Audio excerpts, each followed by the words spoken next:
ગુજરાતના મુખ્યમંત્રી ભૂપેન્દ્રભાઈ પટેલના સેવા સંકલ્પ અને સમર્પણના 3 વર્ષ 12 ડિસેમ્બર 2025ના રોજ પૂર્ણ થયા છે। 156 બેઠકના ઐતિહાસિક જન સમર્થન સાથે રાજ્યના 18મા મુખ્યમંત્રી તરીકે શપથ લીધા બાદ તેમણે વડાપ્રધાન નરેન્દ્ર મોદીના માર્ગદર્શન હેઠળ ગુજરાતની વિકાસ યાત્રાને સતત આગળ ધપાવી। આ અવધિ દરમિયાન સુશાસન, સેવા અને વિકાસના નવા ધોરણો સ્થાપિત થયા।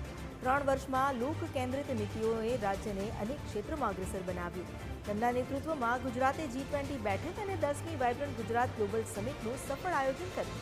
પ્રથમવાર 4 પ્રદેશમાં વાઇબ્રન્ટ ગુજરાત રિજનલ કોન્ફરન્સીસ યોજીને સ્થાનિક મહત્વાકાંક્ષીઓને વિકસિત ભારત એટ 2047 અને વિકસિત ગુજરાત એટ 2047ના વિઝન સાથે સંકલિત કર્યા। વર્ષ 2025ના એર ઇન્ડિયા દુર્ઘટનામાં મુખ્યમંત્રીએ સંવેદનશીલ અને ઝડપી સંકલન વડે સંકટ વ્યવસ્થાપનનો અનોખો દાખલો પૂરો પાડ્યો। આ વર્ષે શહેરી વિકાસ વર્ષ જાહેર કરી રાજ્યના શહેરોને આધુનિક, હરિત અને ટેકનોલોજી આધારિત બનાવવા માટે મહત્વપૂર્ણ પગલું ભર્યું।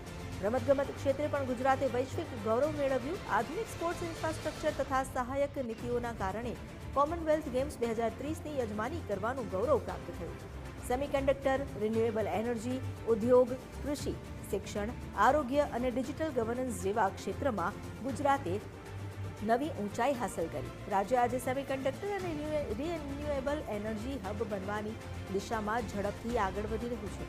મુખ્યમંત્રીના નેતૃત્વ હેઠળ ગુજરાત વડાપ્રધાનના વિકસિત ભારત એટ 2047ના વિઝનને સાકાર કરવા દ્રઢતાથી મક્કમ ડગલે આગળ વધી રહ્યું છે।